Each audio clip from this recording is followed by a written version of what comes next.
of the application follows first and foremost from the text of Article 3.1, which I have just read out.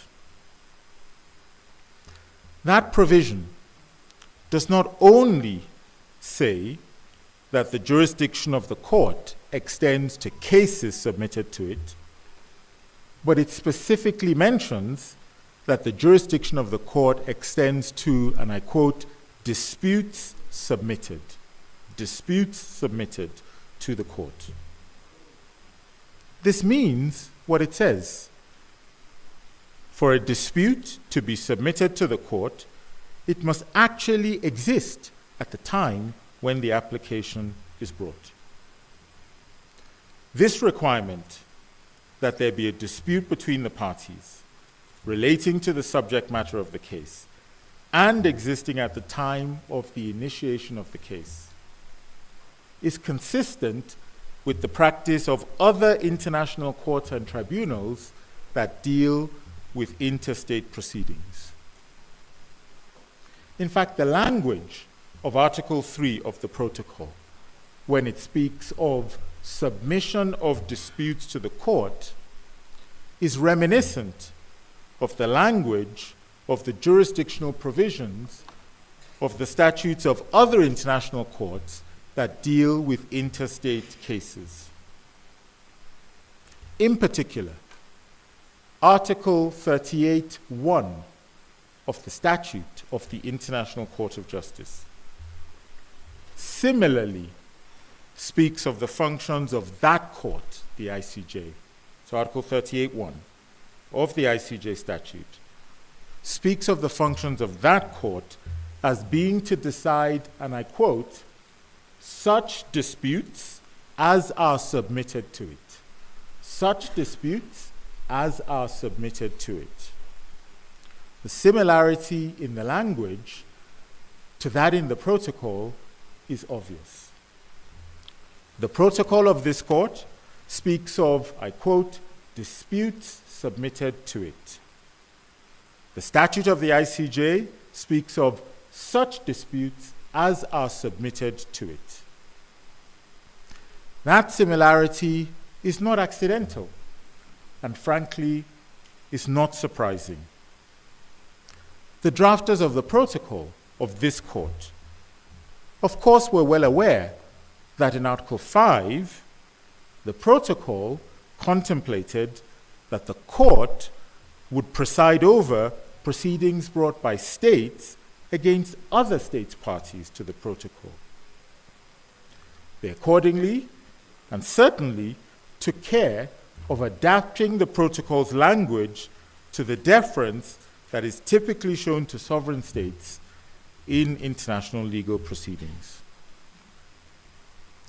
Now, it is also not of great surprise that the requirement of a dispute has not so far been elaborated upon in the jurisprudence of this court. After all, this is the first interstate case that has been filed before this court. And so this court has so far, for that reason, not yet had opportunity to consider what jurisdictional issues arise in the specific and different context of interstate proceedings.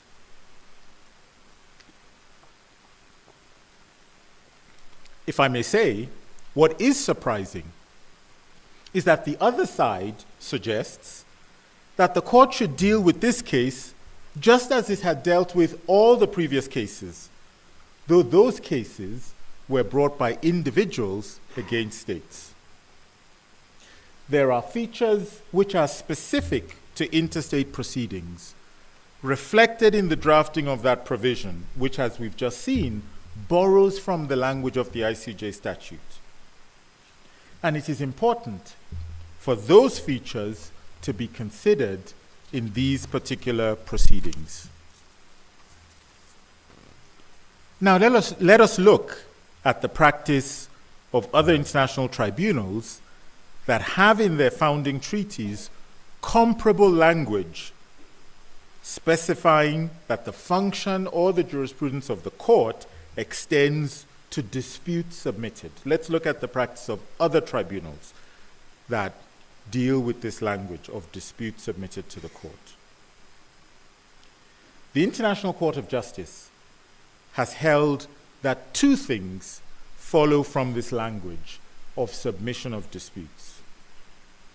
First, and I quote, the court has said, the existence of a dispute between the parties is thus a condition of the court's jurisdiction.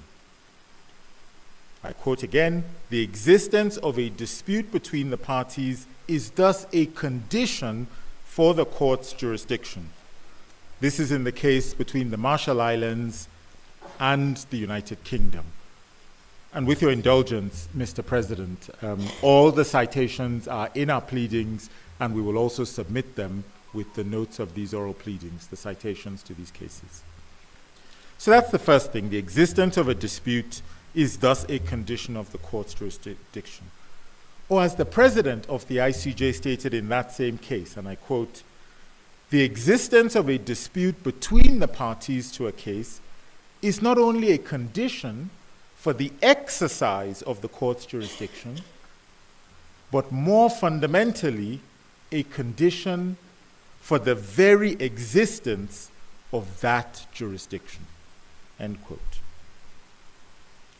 The second thing that follows from this language of dispute submitted, is that the court will only have jurisdiction over a particular claim where there was a dispute between the states concerned at the time when the application was filed. The ICJ has put it in this way, and I quote, in principle, the date for determining the existence of a dispute is the date on which the application is submitted to the court. The ICJ has held this in several cases, exactly that same language, and you will find the citations in our pleadings. The court, the ICJ, stated that this condition follows from the language of its statute. Language that we have seen is very similar to the language used in Article 3 of the protocol of this court. The language in both instruments is of a dispute being submitted. That submission happens when the application is filed. However, the thing that is being submitted, the dispute, it must actually exist at the time. The alternative is a logical impossibility. States cannot submit a dispute that does not exist. Moreover, states cannot use the filing of a case as a way of manufacturing or creating a dispute. The dispute must exist, and then it is submitted. The applicant in this case argues, despite the clear language of Article 3, that there is no requirement of the existence of a dispute. It seems to be their wish that the court reads Article 3 as if those words, which speaks of disputes submitted to the court, are not present. But the words are there, and the court must give them meaning. It's not entitled to ignore them. The applicants have come up with all manner of arguments to counter this requirement of the existence of a dispute at the time of the filing of the application. They argue that Rwanda's approach is one concerning what they call traditional litigation. And they say that we confuse that kind of litigation with the requirements of human rights litigation. They contend that the procedural requirements of human rights litigation, particularly before this court, are, I quote, generally flexible. That's what they say. They say that the drafters of the protocol and I quote their reply, intended to create a court that is flexible and adaptable in the exercise of its jurisdiction. End quote. And in this regard, they seek to draw a contrast between how states express their consent to the jurisdiction of the ICJ and this court, as they also draw a contrast between the missions of both courts. In their view, the requirement of the existence of a dispute is pure formalism. Furthermore, the applicants place reliance on the provisions of the African Charter relating to and the practice of the African Commission of Human and People's Rights. They place reliance on the provisions of the African Charter relating to the practice of the African Commission of Human and People's Rights to suggest that even in interstate cases, there is no requirement of the existence of a dispute. Finally, they say that the term case, which you find in the protocol, and the term dispute, which we also find in Article 3.1, they say that these words are to be used interchangeably. They suggest no implication should be drawn from the use of one term or the other. Mr. Vice President, honorable members of the court, each and every one of these arguments is misconceived, and in some cases, they are incomprehensible. Let me address them one by one. First, the idea that the requirement of the existence of a dispute is not one which finds a place in human rights litigation flies in the face of the application of that same requirement to several interstate cases concerning human rights and brought under various human rights treaties. The ICJ considered and restated this requirement of the existence of a dispute in the case concerning the application of the International Convention on the Elimination of All Forms of Racial Discrimination between Georgia and the Russian Federation. And in that case, dealing with the Racial Discrimination Convention, the court engaged in a detailed inquiry of whether the two states had been involved in a dispute on that subject matter at the time the case was lodged before it. That's a racial discrimination case. In a case brought under the Convention Against Torture, the ICJ reiterated that jurisdiction hinges upon the existence of a dispute at the time the application was filed. This was a case between Belgium and Senegal regarding the obligation to prosecute or extradite. In fact, in that interstate case, undoubtedly, human rights interstate litigation, it also offers an example of the legal consequence attaching to a lack of a dispute at the time of the submission. The ICJ not only examined whether a dispute existed between the parties regarding the Torture Convention, it also went on to examine whether a dispute extended to breaches of customary international human rights law. The unanimous bench in that case found that there was, at the relevant time, a dispute relating to the Torture Convention, and for that reason found that it had jurisdiction with respect to that dispute. A large majority of judges also held that there was no dispute between those states relating to breaches of obligations under customary international human rights law, and held that the court had no jurisdiction to deal with Belgium's claims in that respect. As the applicant itself has recognized, the ICJ has also applied the requirement on the existence of a dispute in several cases brought under the Genocide Convention. It's done so in 3 recent cases, all of which are referred to in the applicant's own reply brief.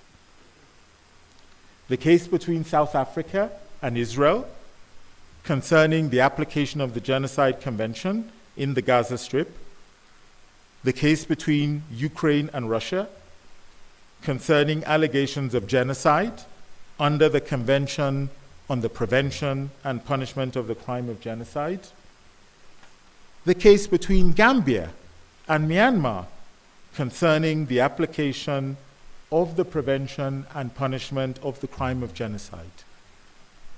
All interstate human rights cases, the ICJ applied this requirement that a dispute must exist at the time of submission. Finally, on this point regarding the application to human rights cases, final point here. The DRC is well aware that this requirement of the existence of a dispute also applies in human rights litigation, not merely from all of these other cases, but also from the experience of the DRC itself in prior interstate litigation that it has been involved in relating to human rights. In a case between the same parties as are now before this court, the DRC and Rwanda, the ICJ applied this requirement to a claim that was brought by the DRC in relation to the Convention on the Elimination of Discrimination Against Women, Human Rights Treaty. This is the case concerning armed activities on the territory of the Congo, new application, in which the court found that it lacked jurisdiction, 2006. Mr. Vice President, honorable members of the court, we urge the court to dismiss the submission that this requirement of a dispute does not apply in a case such as this. This requirement follows from the terms of Article 3 of the protocol, which in turn represents the scope of what the parties to the protocol have consented to. They have only consented to the jurisdiction of the court in interstate cases insofar as a dispute that actually exists at the time, is submitted to it. The court is bound to respect that consent and thus to respect the jurisdictional limits set out in the protocol. And moreover, there is no reason why the court should depart from the practice of other international courts and tribunals like the ICJ, whose jurisdictional instruments similarly refer to the submission of disputes. The second reason to reject the applicant's arguments as to the existence of a dispute is that it is simply wrong to say that this requirement leads to formalism. As the applicant itself has noted, the ICJ has stated on many occasions, and I quote, "The court's determination of the existence of a dispute is a matter of substance, not form or procedure." There is no formalistic approach to the determination of whether there is a dispute. What is required is an examination of the real state of affairs between the states concerned.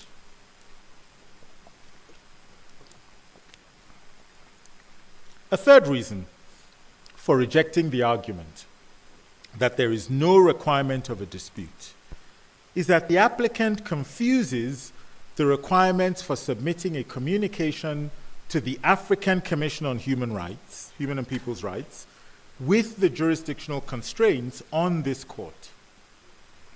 They insist that a state is able to submit a communication directly to the Commission against another state without first bringing the matter to the attention of the state that is complained against.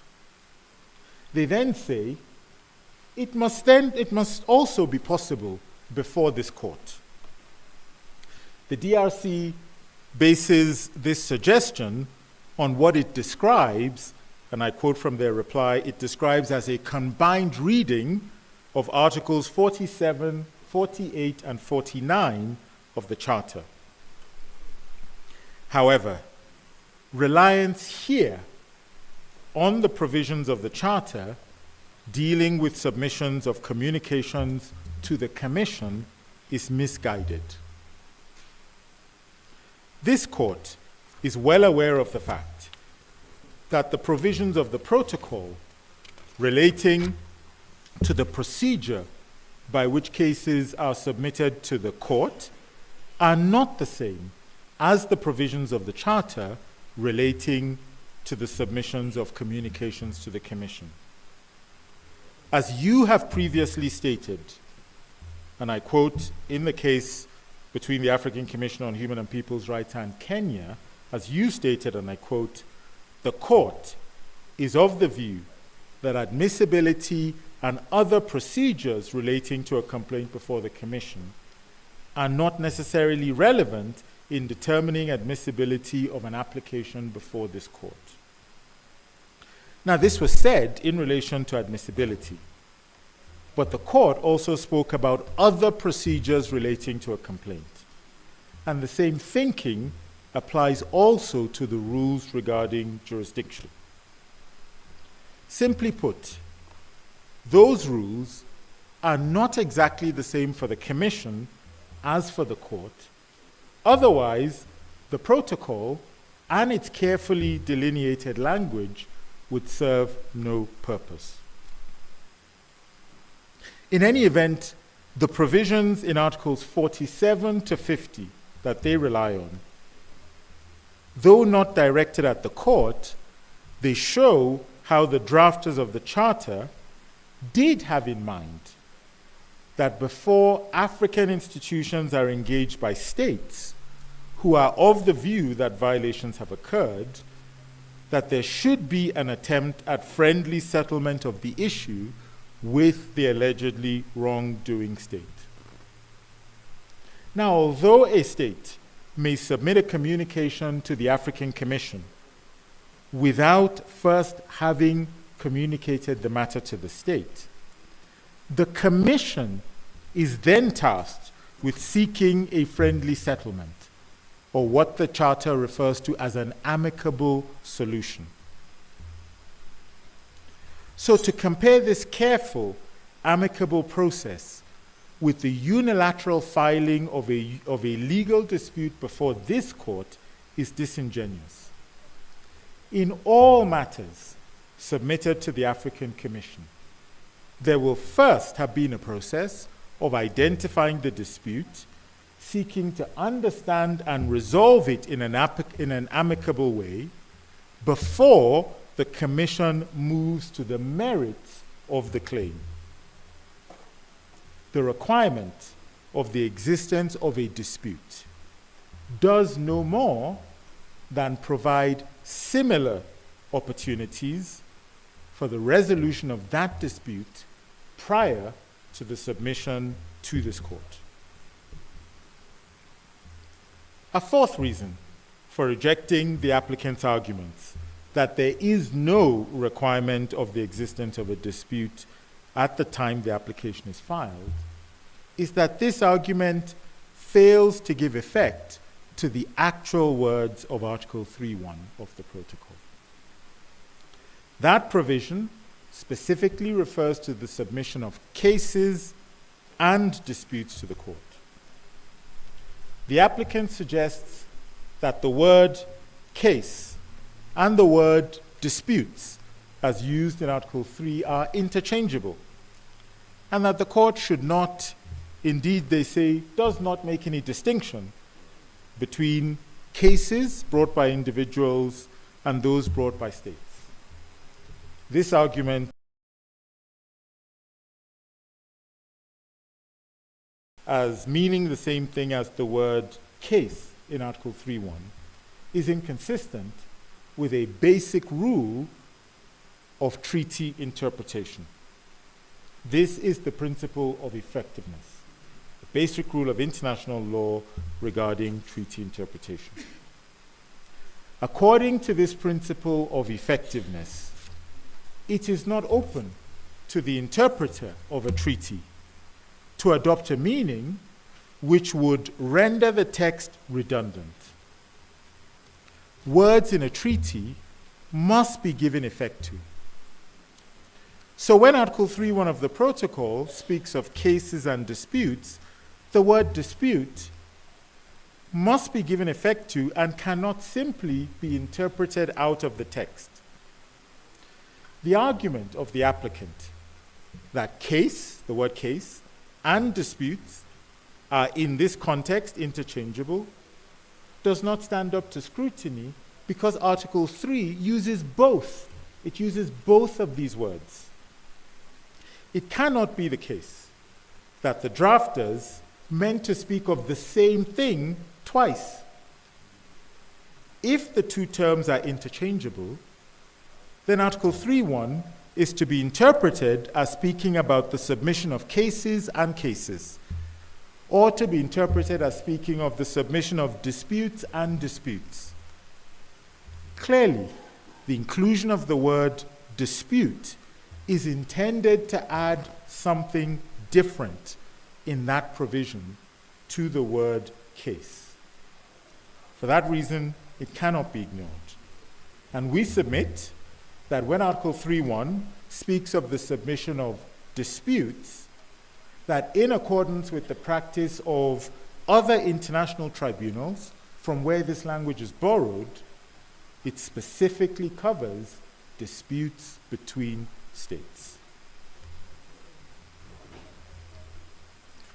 Mr. Vice President, honorable members of the court, having established that in interstate cases like this one, the court's jurisdiction only extends to the submission of disputes that were in existence at the time of the filing of the application, let me now turn to the application of that condition in these proceedings. So what does it mean in these proceedings? As was set out by the Permanent Court of International Justice in the famous Mavromatis Palestine concessions case, and has been repeated on many occasions, a dispute between states, and I quote, is a disagreement on a point of law or fact, a conflict of legal views or interests, end quote.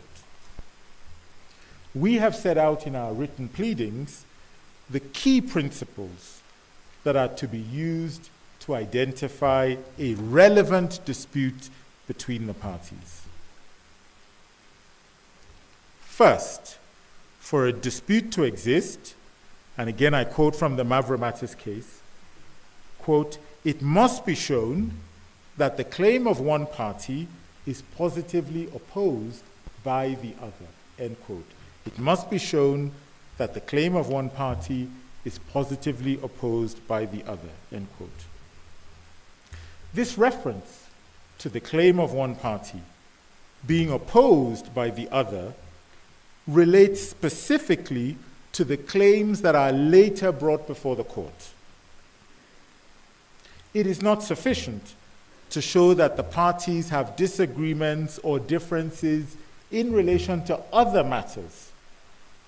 For there to have been a relevant dispute, the ICJ has stated, and I quote, the evidence must show that the parties hold clearly opposing views with respect to the issue brought before the court. With respect to the issue brought before the court. Second, again, as the ICJ has held, a dispute exists, I quote, a dispute exists when it is demonstrated on the basis of the evidence that the respondent state was aware or could not have been unaware that its views were positively opposed by the applicant. Okay, so the respondent state must have been aware or could not have been unaware that its views were positively opposed by the applicant. This means that for there to be a dispute, the applicant must have set out its claim clearly. In other words, the applicant must have made claims which allowed the respondent to understand that the applicant was of the view is now before the court. Third, while evidence of a dispute can be gleaned from statements that are made by state officials, the court must give particular attention to the content of those particular statements. In particular, a statement will only be said to have given rise to a dispute, or will only be evidence of a dispute, if it refers to the subject matter of a claim, and again I quote from the ICJ, if it refers to the subject matter of a claim, and I quote, with sufficient clarity to enable the state against which that claim is made to identify that there is or may be a dispute with regard to the subject matter. So the statement must refer to the subject matter of the claim with sufficient clarity to enable the state against which the claim is made to identify that there is or may be a dispute with regard to an alleged breach by the respondent of the particular obligation or right that is put in issue between the parties in the judicial proceedings. Fourth, the respondent must have had the opportunity to address the particular claim that is made by the applicant. There will only be a dispute where either the claim of a violation of legal right is positively opposed, in other words, it's rejected by the respondent, or the respondent state fails to reply to the applicant's claim of legal violation.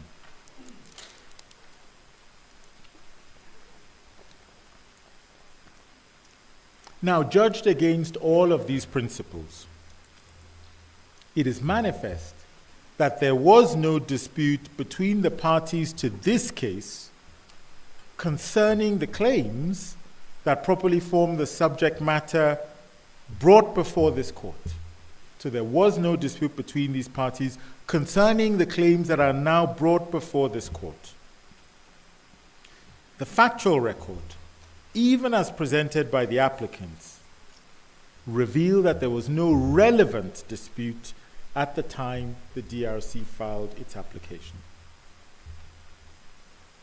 When we say that there was no relevant dispute, what we mean is that at the time when the application was lodged, there was no dispute between the DRC and Rwanda regarding the human rights matters, the human rights claims that fall within the present application. Now, the applicant has tried to overwhelm the court by submitting a multitude of statements and documents which are wholly irrelevant to the issues that properly form the subject of a human rights claim before the court. It has submitted all manner of allegations of supposed wrongdoing by the respondent in order to persuade the court that there was a dispute at the time it filed the application. But what is required is not a suggestion that the parties might have had any type of difference. It has to be shown that the issues that properly form the subject matter of this claim, this case, those issues were in dispute. It has to be shown that there was a disagreement regarding the alleged human rights violations that this court is able to deal with. Now, the applicant has submitted a number of statements in which it accused the respondent of aggression and of unlawfully using force within its territory. It then suggests that those statements in this regard and their opposition by Rwanda constituted a dispute before the application was filed. But this approach and the documents submitted reveal very clearly that there was no dispute between the parties regarding the subject matter within the jurisdiction of the court, violations or alleged violations of human rights. As the court will have noted, the DRC did not, in those documents that it submitted, those documents predating the filing of the application, in those documents it did not allege violations of human rights. They alleged aggression. They alleged unlawful use of force. What those documents show is that the DRC's application is really an attempt to bring matters concerning peace and security before this court. As we will show tomorrow in our presentation on admissibility, this attempt to mischaracterize matters relating to use of force and maintenance of peace and security as within the competence of the court, it permeates the case throughout. And it makes this case inadmissible for several reasons that we will discuss tomorrow. Moreover, as I will show very shortly, claims under the UN Charter, the Charter of the United Nations, under the African Union Constitutive Act, fall outside the jurisdiction of this court, as they are not human rights instruments as set out in Article 3 of the protocol which defines your jurisdiction. But for now, let us look at the statements that the DRC cites in its reply brief as demonstrating the existence of a dispute between the parties. First, there is the statement of the President of the DRC, made in the United Nations General Assembly on the 20th of September 2022. They rely on it in their reply brief. He accused Rwanda of making direct incursions into the territory of the DRC and of engaging in occupation. But he did not make any claims of the violations of human rights, the type of violations that this court can actually deal with. True, the President of the DRC referred to the United Nations Charter, he referred to the African Union Constitutive Act, but as I will show shortly, these are not human rights instruments within the meaning of Article 3. There is therefore nothing in that statement that would enable the respondent to know that there was a human rights dispute regarding matters that are now brought before this court. Rather, what was being alleged there was an act of aggression, an allegation that, beside being thoroughly contested, does not fall within the jurisdiction of this honorable court. The DRC further contends that on the 19th of November 2022, that at the 18th summit of the Organisation Internationale de la Francophonie, that its prime minister refused to take a family photo in protest against human rights violations by Rwanda. First, there is no evidence that is given of any particular reasons that were offered at the time by the Prime Minister for refusing to take the photo. Also, it is hard to see how this act of declining to take a photo could possibly fit within the ICJ's jurisprudence that a statement only gives rise to a dispute when it is sufficiently clear in referring to a dispute about the specific subject matter brought to the court. Likewise, in the statement of the DRC's permanent representative to the United Nations made before the UN Security Council on the 29th of March, 2003. There was no mention made of human rights or of any treaties that this court has jurisdiction to apply. Again, the chief leitmotif of these statements is the allegation that Rwanda has committed aggression.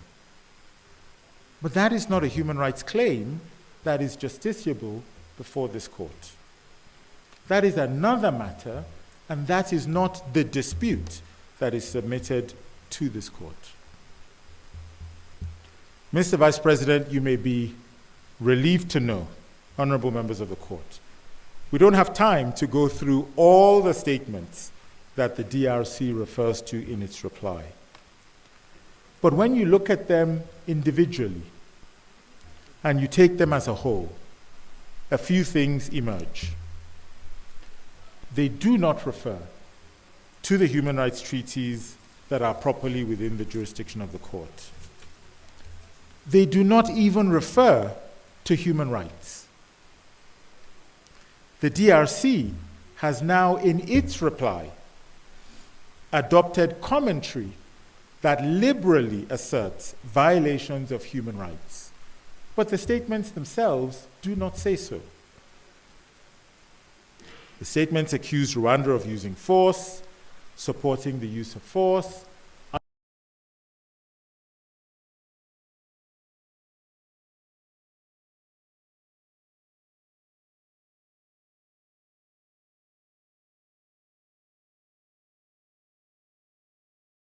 undermining the DRC's territorial integrity, but that is not a human right.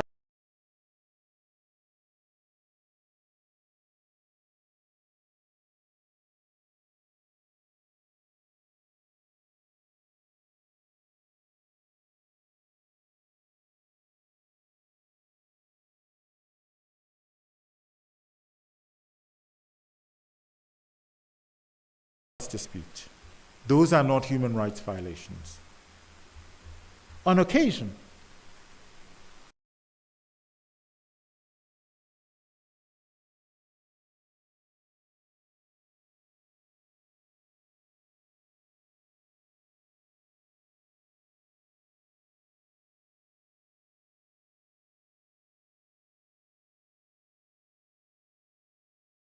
these statements make allegations about specific incidents that they allege has led to loss of life.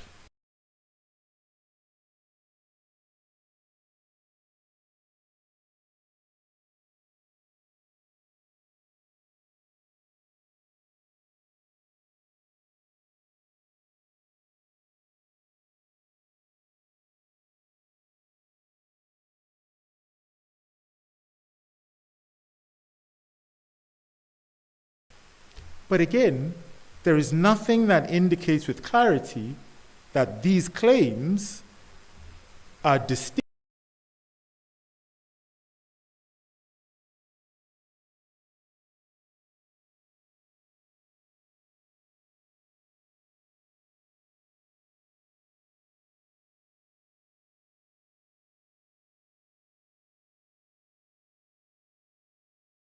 from the usual allegations of violations of territorial integrity or sovereignty, or even an indication that those allegations of loss of life arise from human rights violations. So to conclude,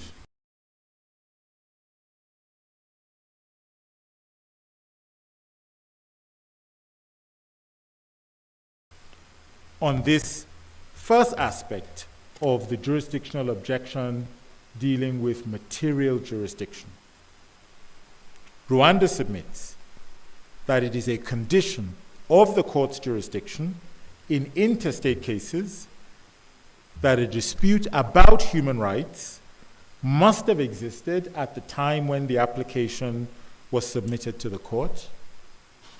And in our submission, it is very clear that at the time this application was filed, even if there were some differences between the DRC and Rwanda on other matters, it cannot be shown that there was a dispute relating to the human rights treaties or human rights violations that form the basis of the court's jurisdiction.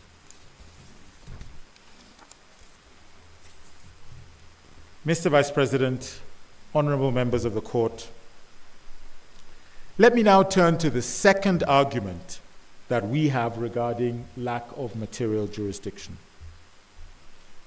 That's the argument that aspects of this case fall outside of the material jurisdiction of the court because the applicant relies in part on documents that are not human rights instruments ratified by the respondent. With your indulgence, let me again quote from Article 3, Paragraph 1 of the Protocol.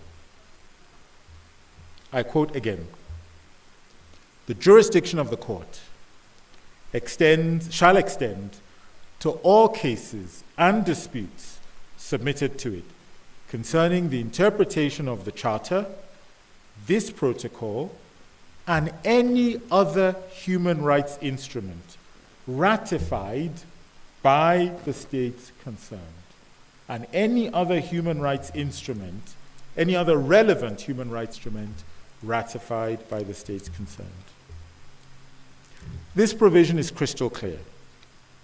The court has jurisdiction to entertain claims brought not only under the African Charter and Protocol, but also under other instruments, as long as two conditions are met.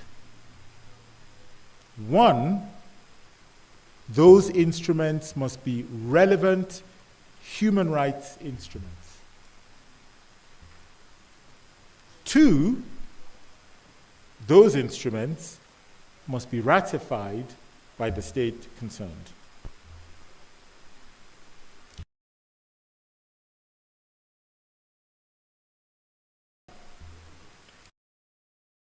Which Rwanda accepts falls within our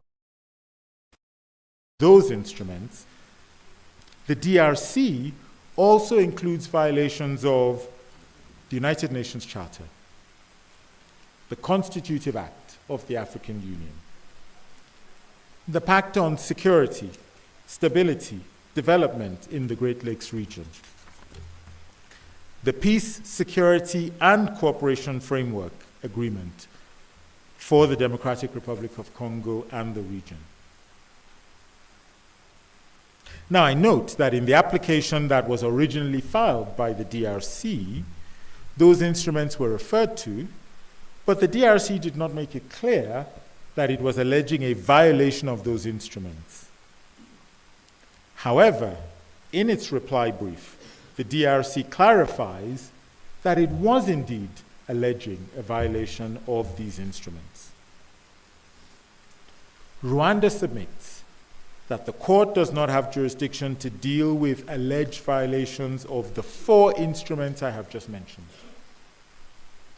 This is because, one, they're not human rights instruments. In the case of the Great Lakes Pact, and in the case of the Peace, Security, and Cooperation Framework,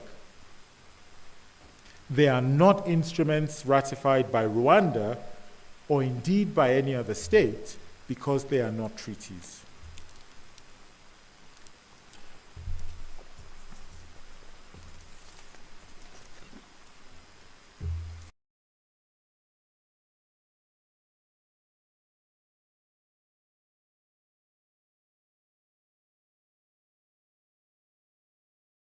To make a definitive finding that these instruments, these four instruments, fall under the jurisdiction of the court.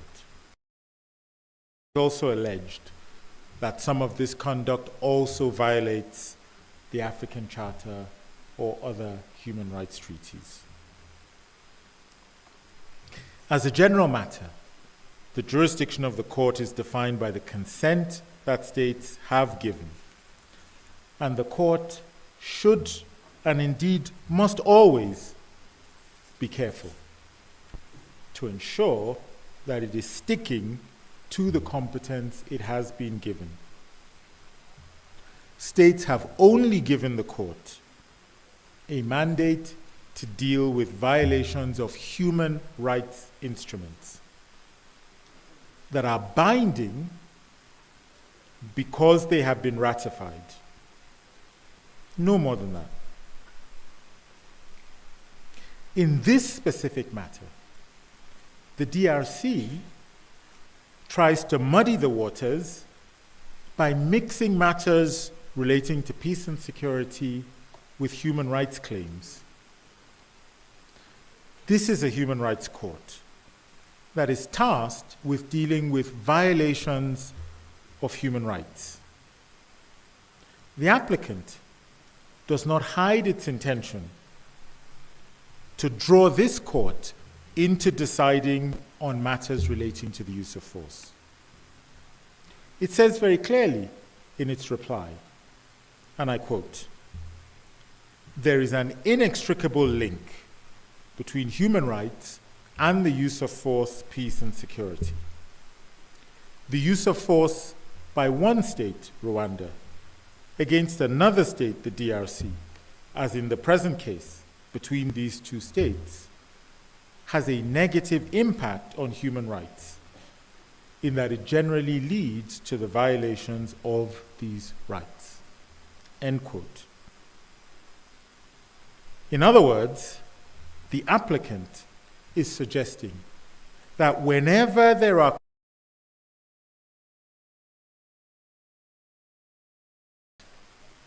this court will automatically have jurisdiction to deal with such a case under the guise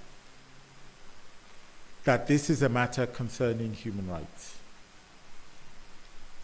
Nothing will bring this court into greater disrepute than this sort of argument.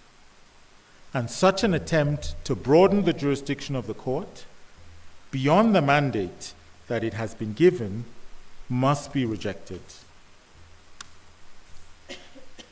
The other point that is of relevance here is that by insisting that the court has jurisdiction to deal with claims under the UN Charter and the AU Constitutive Act and other peace and security instruments, the DRC seeks to claim that the matters it now brings to the court are the matters that were already in dispute between the parties at the time when it filed its claims. As I showed you, the DRC made reference to a number of statements in which it claimed that Rwanda was using force on its territory, allegedly in violation of the UN Charter and the AU Constitutive Act. In arguing that these are issues within the jurisdiction of the court, the applicant is trying to show that there was some continuity between the issues that were raised in those statements and matters that are now within the jurisdiction of the court. If the court were to confirm that alleged violations of the UN Charter, the AU Constitutive Act, and other instruments relating to peace and security do not fall within the jurisdiction of this court, this would also confirm that there was, in fact, no dispute between the parties relating to human rights prior to the filing of the application.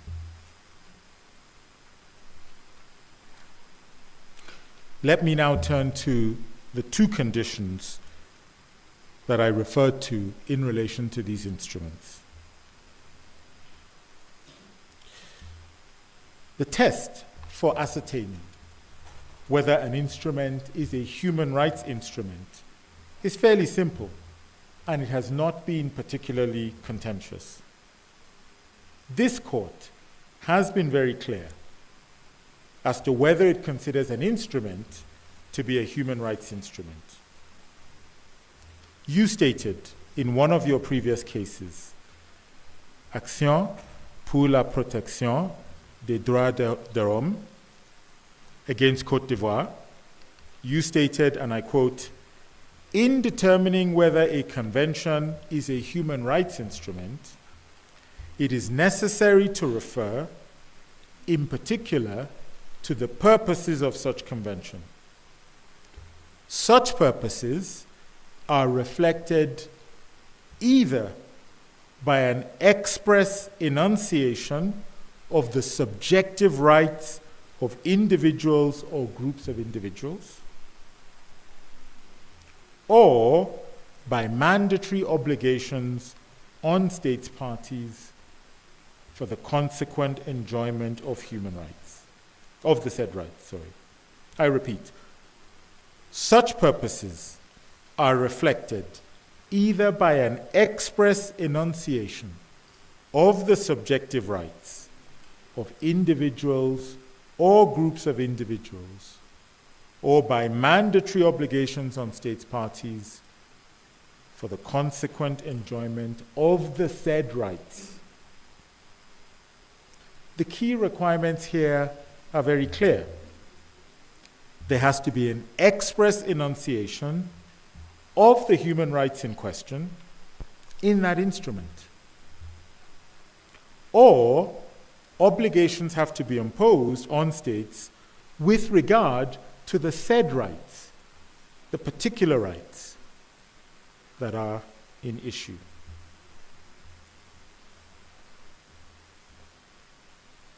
The DRC makes an issue of the translation of this passage that I have just quoted. And they argue that it has a slightly different meaning in the French translation.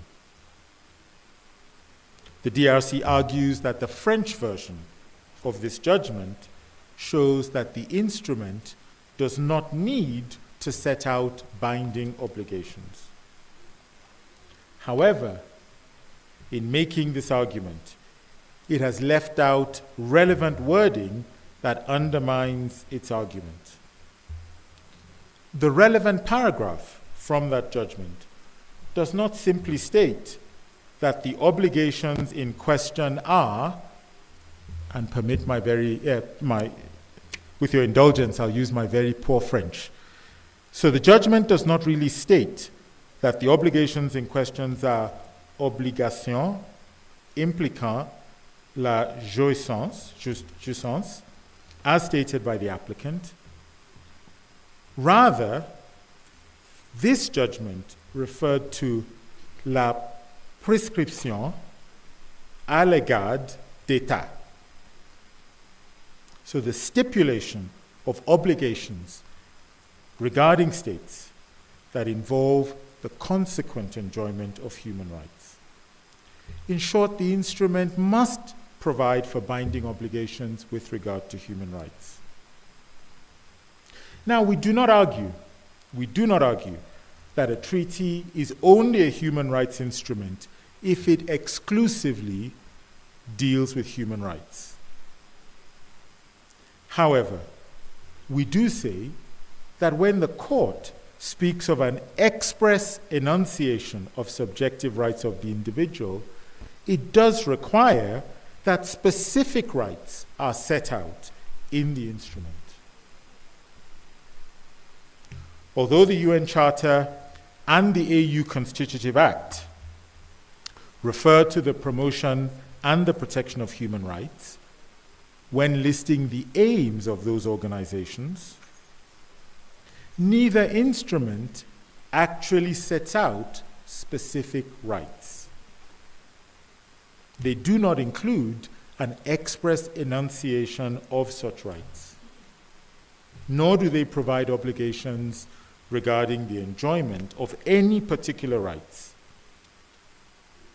The applicant suggests in its reply that the court has held that the Constitutive Act of the AU and the UN Charter are human rights instruments because the court has referred to such instruments in its judgment. with regard to the AU Constitutive Act. The applicant refers to the judgment of this court in the Mohammed Abubakari versus United Republic of Tanzania case, where it is true that the court did in fact make reference to the Constitutive Act of the AU. However, that case in no way supports the applicant's position. The issue in that case was whether the application was admissible. And what the court was considering was whether the provisions in what is now Article 50, Paragraph 2b of the rules of the court on admissibility had been complied with. One of those conditions in Article 50, 2b, in fact, a condition that Rwanda has invoked in this very case, and which my colleague will elaborate on tomorrow, is that the application must be compatible with the Constitutive Act of the AU. In other words, the rules require that the application must not violate the Constitutive Act. Let us be clear what this requirement means. It is the application that must not violate the Constitutive Act. It is not that the court is to examine whether the conduct of the respondent is a human rights violation of the Constitutive Act.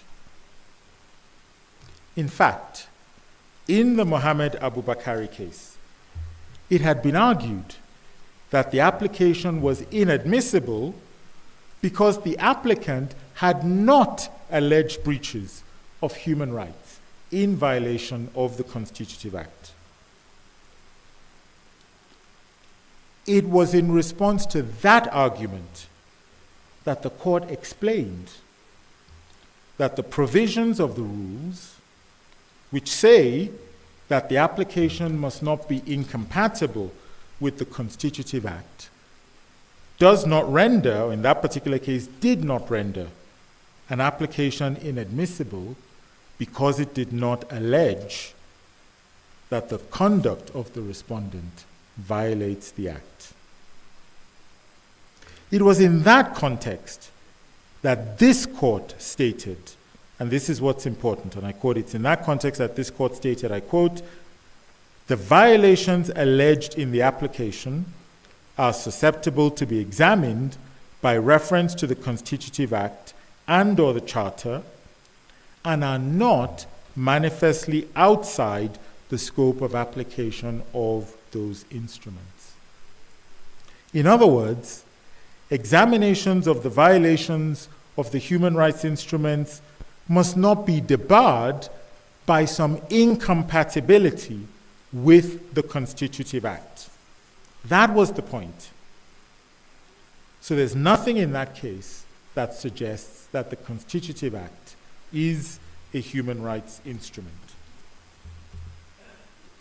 Let me now turn to the UN Charter and whether it is correct to say, as the DRC does, that this is a human rights instrument within the meaning of Article 3 of the Protocol.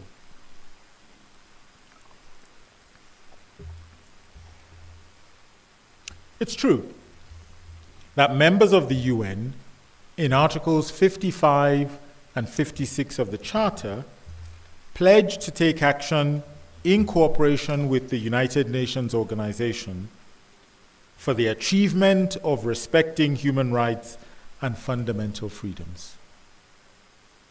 However, the Charter does not anywhere specify any particular human rights. Express enunciation of rights that this court has said is the standard for a human rights instrument is absent. Furthermore,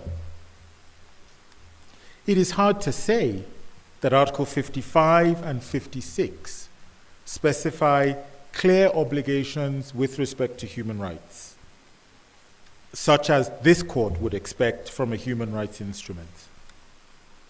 In exactly the same provision,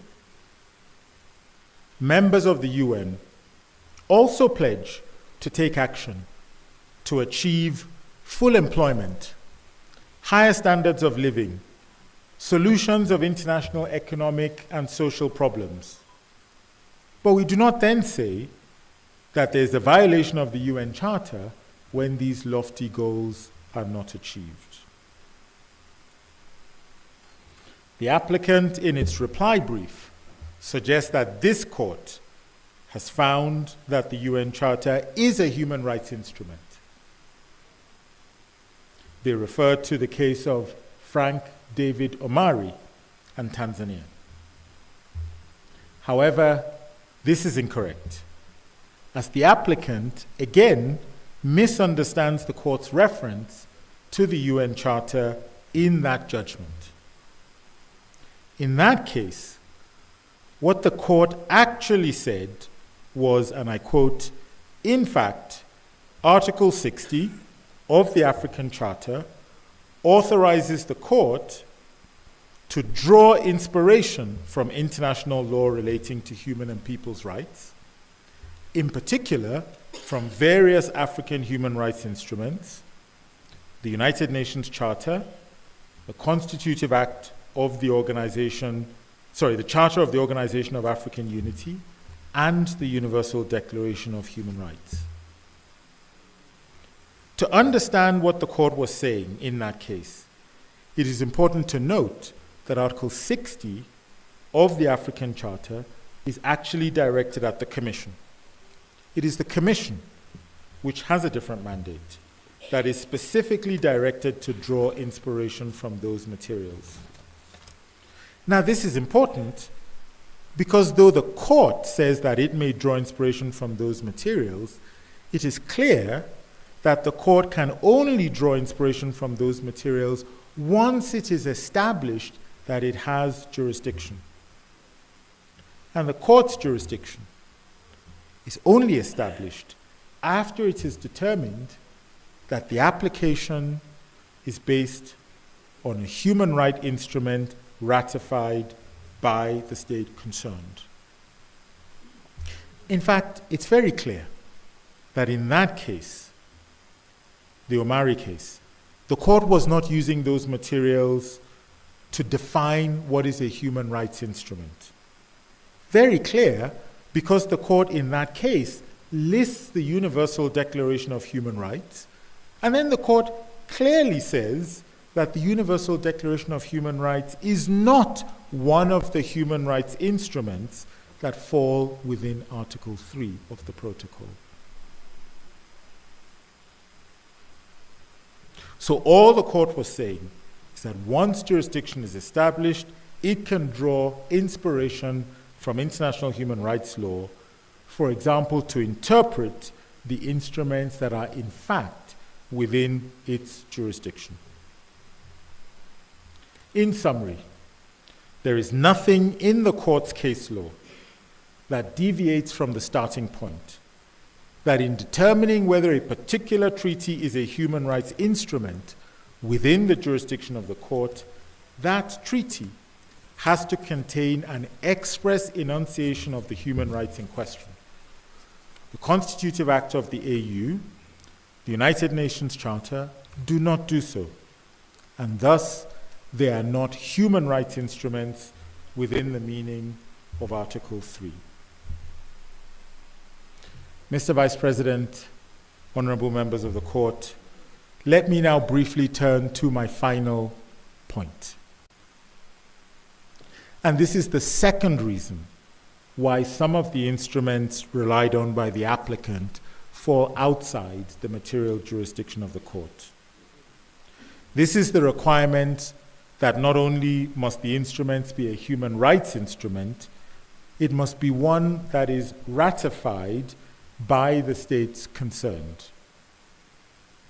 In other words, the court only has jurisdiction to consider violations of treaties that the respondent state has become party to.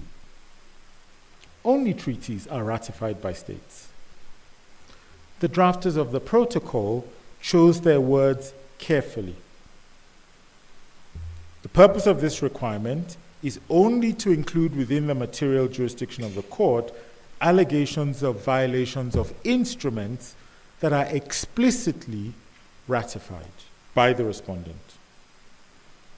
The DRC seeks to found the jurisdiction of this court in part on the Pact on Security, Stability, and Development in the Great Lakes region and on the Peace, Security, and Cooperation Framework Agreement for the Democratic Republic of Congo and the region. However, these are not treaties ratified by states and certainly not by Rwanda. Thus, even if they were to be regarded as human rights instruments, the characterization that Rwanda disputes, for the reasons I have set out, they fall outside the material scope of the court's jurisdiction. Despite this very clear text, and indeed it could not be clearer, we were very surprised to read in the applicant's reply brief the suggestion that this court's case law says the opposite of what the protocol provides for. The DRC says that it is not essential for every human rights instrument to have been ratified in order to establish the court's substantive jurisdiction. I'm sure that this will come as a surprise to the court too. To justify its claims that the court has jurisdiction over alleged violations of instruments not ratified by the states concerned, the applicant refers to cases where it says the court has applied the Universal Declaration of Human Rights. The Universal Declaration of Human Rights, it's not a treaty. It has been referred to by the court, but the court has been clear, crystal clear, that the Universal Declaration is not a human rights instrument that falls within Article 3. Reference was made by the applicant to the Frank David Omari case that I've just referred to, Frank David Omari and Tanzania. There, this court ruled in paragraph 74 of your judgment that reference to the Universal Declaration is permissible, and I quote, as long as the alleged violation is also provided for by a treaty ratified by the state concerned. This court, end quote, end quote. This court then went on to state in the very next sentence, as if for the avoidance of any doubt, this court then stated, quote, the court has the power to exercise its jurisdiction over alleged violations in relation to the relevant human rights protection instruments ratified by the respondent, end quote. So not only is the text of Article 3 of the protocol very clear, the case law of this court is also clear. For the court to have jurisdiction, the instrument must have been ratified by the respondent. For this reason, we submit that allegations of violations of instruments that are not treaties fall outside the material jurisdiction of the court.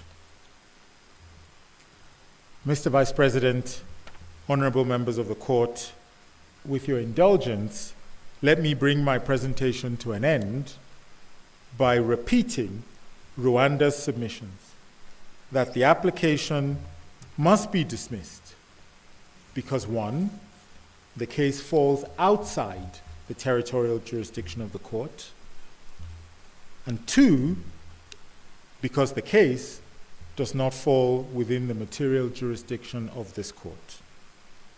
Honorable members of the court, this concludes Rwanda's presentation on jurisdiction this morning. I'm very grateful to you for your kind attention.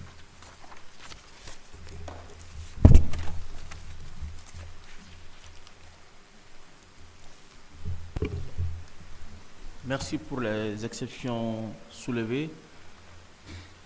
À présent, nous allons observer une pause d'1 heure de temps. Au retour, il y aura l'État requérant qui va plaider en réplique sur les exceptions d'incompétence. To present its objections regarding jurisdiction. Thank you very much.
To Professor Kulamba, who will come to express the facts in this case.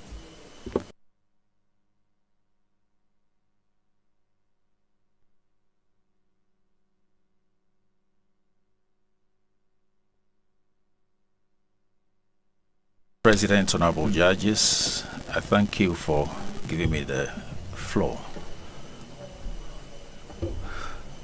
About over 25 years ago, the last century, at least its last decade, I had the opportunity of being part of the team that came to make a submission against 3 of our neighbors, more specifically, including Rwanda, before the African Commission on Human and People's Rights. Subsequently, Minister of Human Rights, I followed up the procedure at the Commission till its conclusion, where a decision was rendered that has become a jurisprudence today. Today,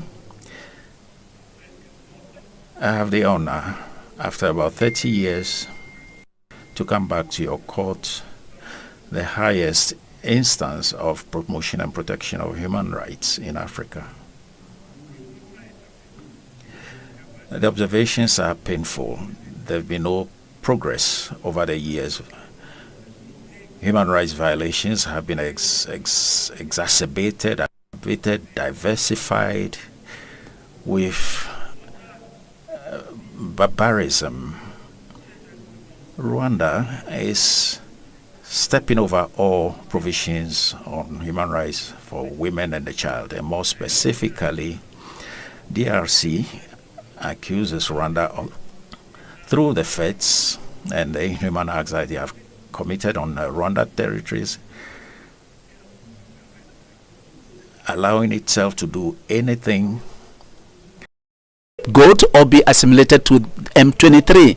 However, while Kigali blames Kinshasa of cohabitating group which was in charge of the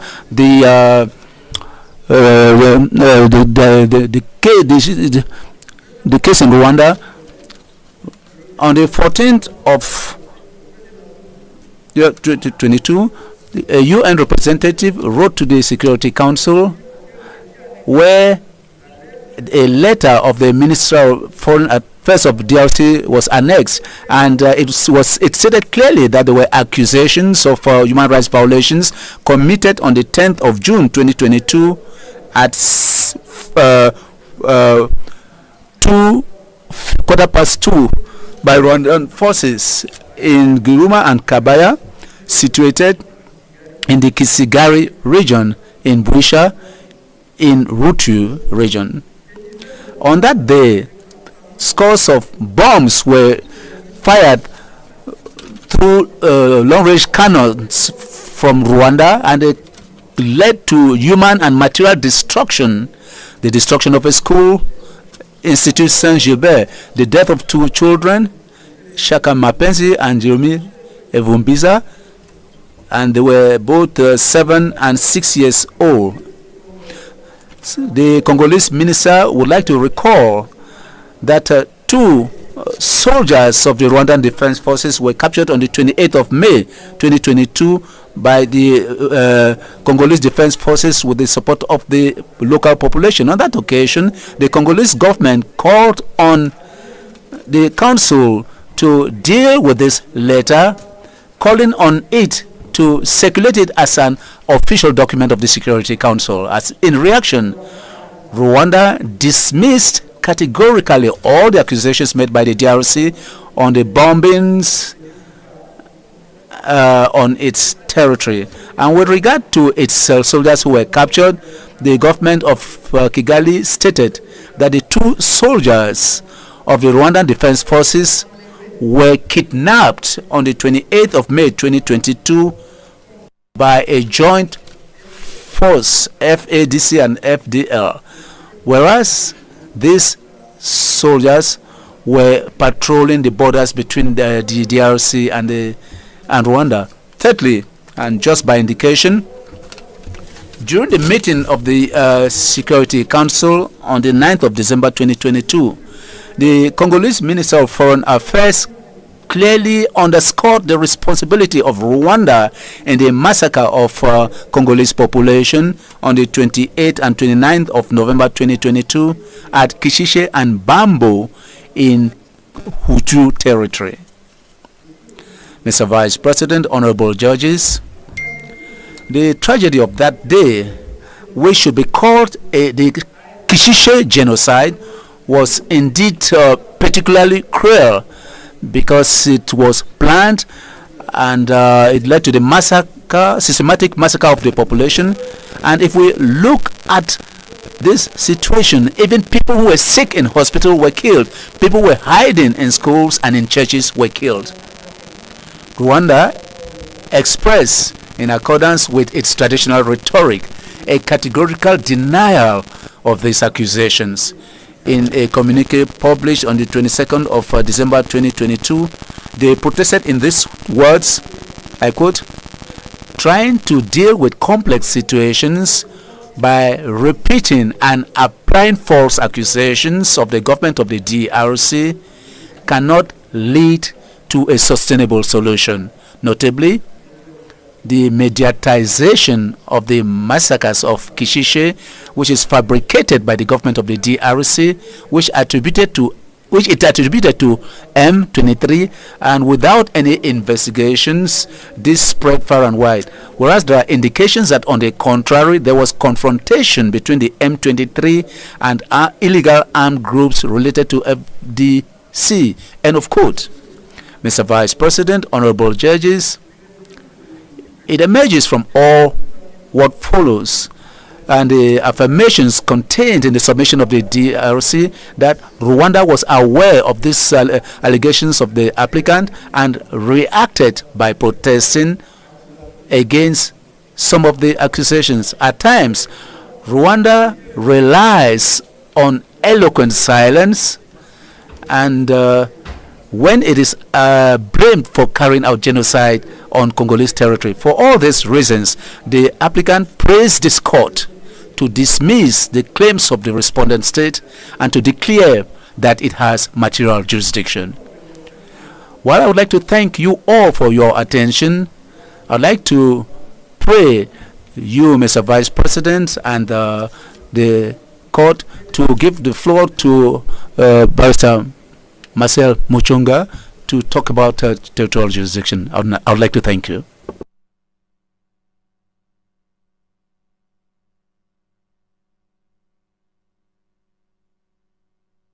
Vice President, honorable judges, it is a real honor for my modest person to take the floor within the framework of this procedure.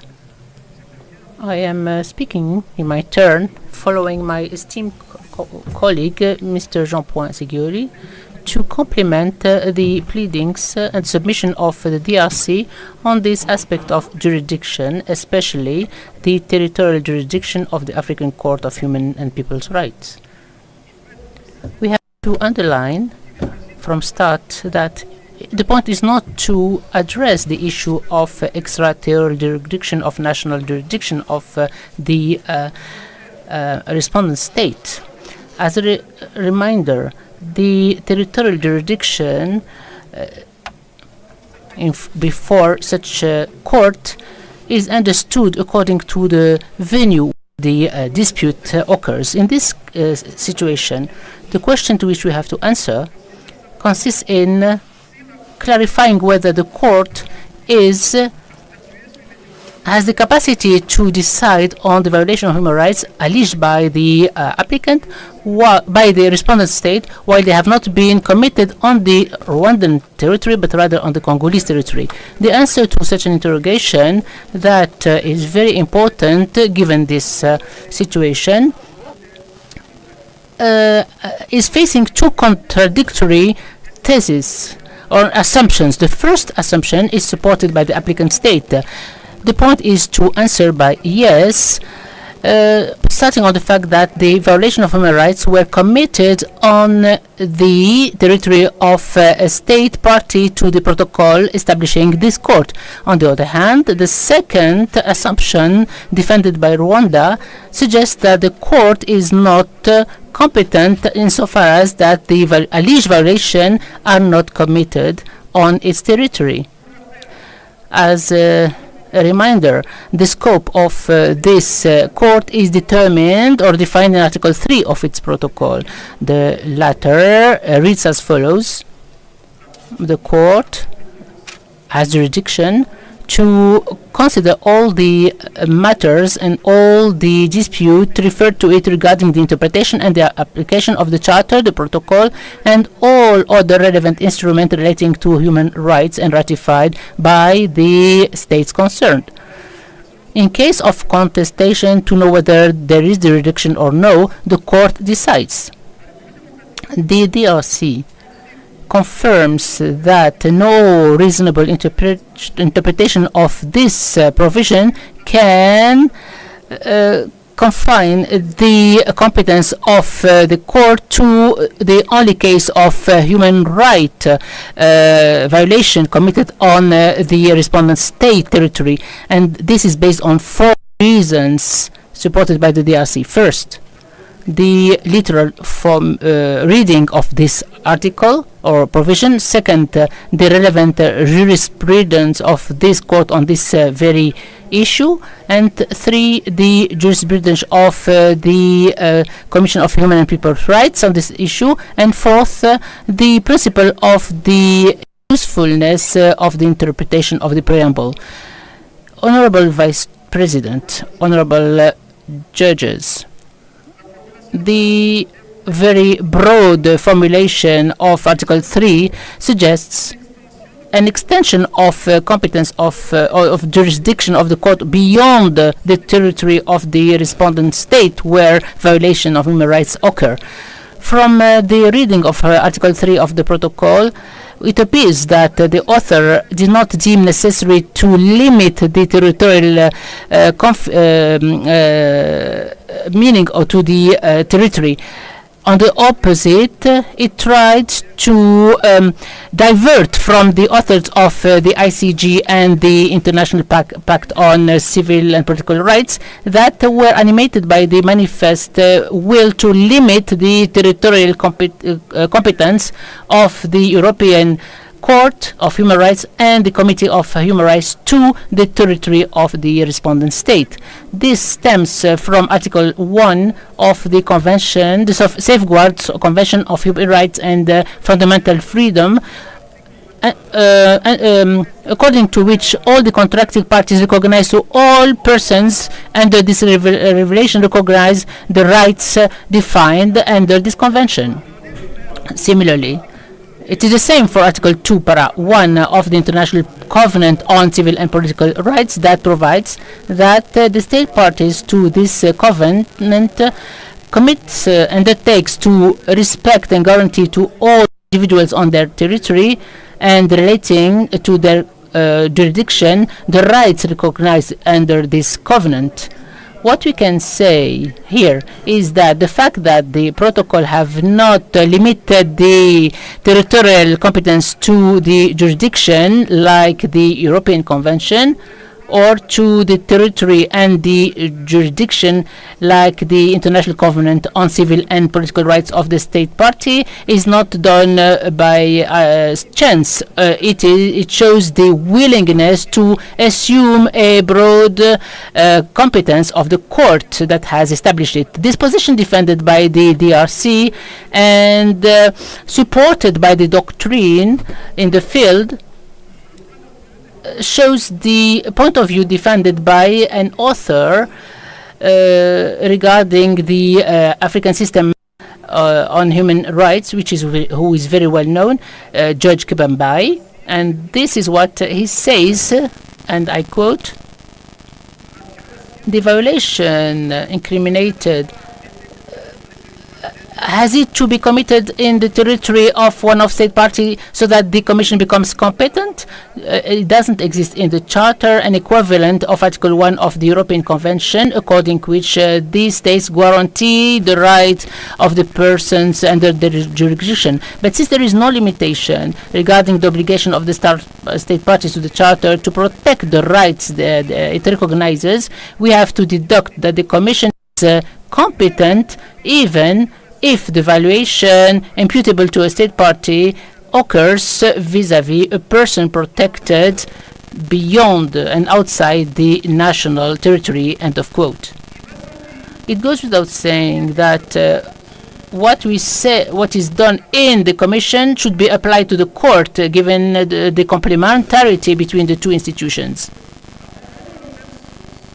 Similarly, Honorable Judge Blaise Chikaya notes in his individual opinion, which is appended to the ruling of the court Morna against the Republic of Ghana and others, the following: we have to recall the terms of Article 3 that do not exclude any matter from the jurisdiction of the court as long as it is seized regarding the interpretation and the implementation of this charter or any instrument ratified by the state which is pending in terms of human rights. And he says, it is the court that should decide on it. So it is wrongly that Rwanda affirms in its preliminary submission that given the absence of a similar terminology, similar to the one found in the International Covenant on Civil and Political Rights or the European Convention on Human Rights, the court is right to limit its territorial jurisdiction to the facts committed in the territory of the responding state. This affirmation does not come from a wrong comprehension of Article 3 of the protocol, but also and above all from the jurisprudence of the court, which is in favor of a territorial jurisdiction which is wider. The second argument of the DRC, as we said it, is that the lessons drawn from the jurisdiction of the court itself lead to the competence beyond the national territory of the responding state. This court has always retained the status of state party to the protocol and to the charter as a principle to determine its jurisdiction. So the jurisdiction is either explicit. It is the case when the assumption is to consider this issue in a given angle, or implicit when cases where the question was not similar to this case. The territorial jurisdiction of this court is confirmed in a recent ruling that deserves to be evoked within the framework of this matter. So the court has explicitly affirmed its jurisdiction through two judgments, at least, where the circumstances were calling for a very accurate response on the territorial competence on facts done and beyond the respondent state. In the case of Yacouba Traoré versus Mali, the court deemed that its territorial jurisdiction, it underlines that the alleged violation occurred on a territory of a member state of the African Union. It has, therefore, territorial jurisdiction. This position goes within the framework of its similar motivation as appearing in the judgment of March 2016 in the matter Mogandi and 9 others, where the court has deemed that regarding its competence, it deems that given the fact that the alleged violation occurred on a territory of the African Union state, where the state parties are members, so it has jurisdiction to examine this matter. So Rwanda did not mention this jurisprudence, but maybe with some more judgment, we could see clearly that in these two examples, the court has admitted and widened territorial jurisdiction. Indeed, the relevant criteria to declare itself competent needs the fact that the violation were happening in a territory of the African Union, that is to say a state party of the Charter and the protocol establishing this court. It is not by chance, but the interpretation of Article 3 of the protocol is in conformity both to the general nature of its formulation and the will of its author. The other judgments of the court on the territorial jurisdiction cannot be interpreted only on the light of these two judgments. In order to establish a territorial jurisdiction, the court bases itself on the Court on Human Rights, that is to say, one state party, the respondent state, one state party who is the applicant. So the respondent state is party to the Charter, and the state party, the respondent party. So when we use the term namely, it means that, in other words, among other things, in particular, including, so when the court talks about state party, that is to say respondent state, it means the state party, namely, for example, or among others, the respondent state. Regarding the word namely, it means in this case, in this very case, when the court says the state party, that is to say the respondent state, it means state party. Within this case, the respondent state. So in all the jurisprudence, the court does not contradict itself, and it doesn't question the state party to determine its territorial competence. It only clarifies that within this case, in this case, the state concerned is the respondent state. In short, Rwanda should not always echo the jurisprudence of the court in a selective way, in a hastily way. On the contrary, the reading of this jurisprudence showed that the state party to the protocol and the charter constitute the criteria to determine the territorial competence of the court. The condition to extend the territorial competence through a specific judgment of the court. In a very precise and accurate judgment in the matter Bernard Mora versus Republic of Ghana and others, the court notes the following, and I quote, contrary to the text applicable to the European Court of Human Rights and to the American Court of Human Rights, the Charter do not precise any resort. The protocol do not define the competence of the court, but the court has always considered and examined its territorial competence. The jurisprudence in the field of human rights has constantly extended the territorial application of treaties beyond the borders and till areas where the state have effective control and where the acts committed by their agents under their military or political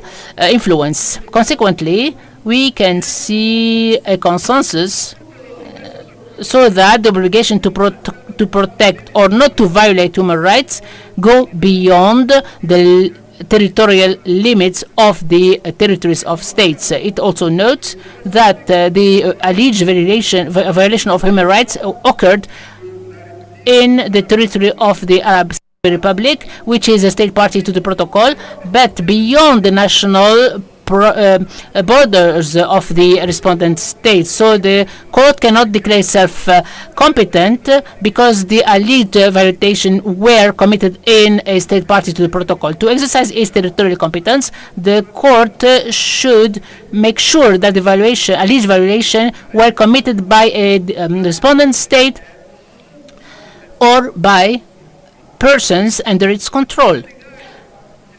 From this ruling, we can see that in order for the territorial competence to be established, we need two preconditions. That the alleged violation be committed on the territory of a state party to a protocol, first condition, and if the violation of alleged violation have been committed by the respondent state or persons under its control. This is the second precondition. As we can see it, this ruling confirms the constant jurisprudence that its territorial competence is established as long as the alleged violation of human rights were committed on the territory of a state party to the protocol. But the court just added a condition, a practical condition, that the respondent state should be the one where the perpetration of such violation is blamed for that. And given what was said, the court is going to declare itself competent as far as Rwanda has committed and continued to commit violation of human rights on the territories of the DRC, which is a state party to the protocol. The third argument of the DRC is based on the fact that the jurisprudence of the Human and People's Rights Commission is in favor to the broadened territorial competence of the court. There is no determining condition justifying the fact of not inspiring ourselves from the Commission of Human and People's Rights as suggested by Rwanda. And this was demonstrated in the introductive pleadings of my colleague Yvon Mikashi. Indeed, this court is not the only and sole mechanism of protection of human rights who have retained the status of state parties as criteria to determine its territorial jurisdiction.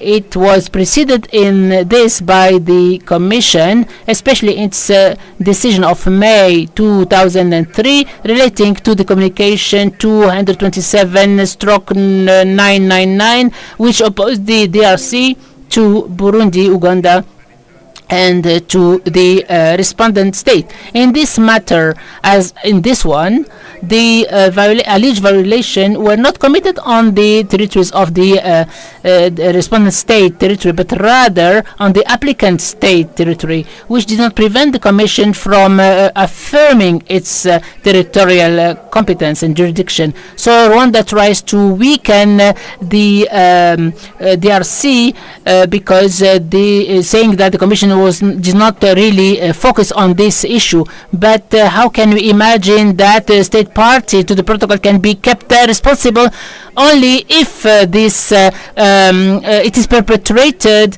on its territory and not on a territory of another state party? Honorable Vice President, honorable judges,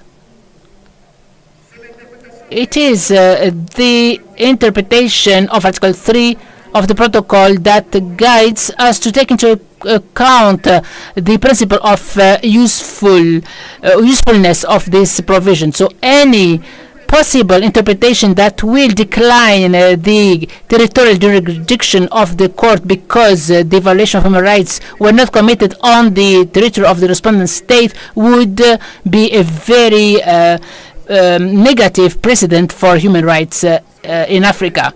This is for two reasons at least. On the one hand, this would mean that would take Rwanda as not responsible for the violation of human rights, and this would be new crimes without sanction. On the other hand, such a solution would mean that we encourage or we entice the respondent state and others to go beyond the national borders of their respective territories, to go and elsewhere and commit in full impunity violation of human rights on the land of neighboring countries, and not to feel responsible of their commitments to the human rights charter. That is to say that Article 3 of the protocol would be empty from its object, scope, and meaning. That is to say the protection of human rights in Africa, and it will be null and void. In conclusion, Mr. Vice President, Honorable Vice President, Honorable Judges, the Court will reject and dismiss the submission of the respondent state and reaffirm its territorial jurisdiction in addition to the material jurisdiction to consider this matter. Thank you very much.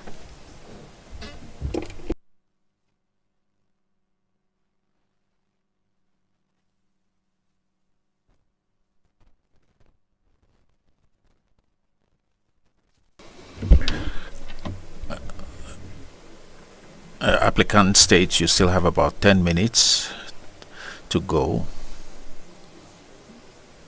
You still have about 10 minutes. Honorable Vice President, honorable judges, the Council of DRC believe they have brought they've made sufficient submissions to the court following the submissions of Rwanda. The court is adjourned for 10 minutes, 10 minutes break.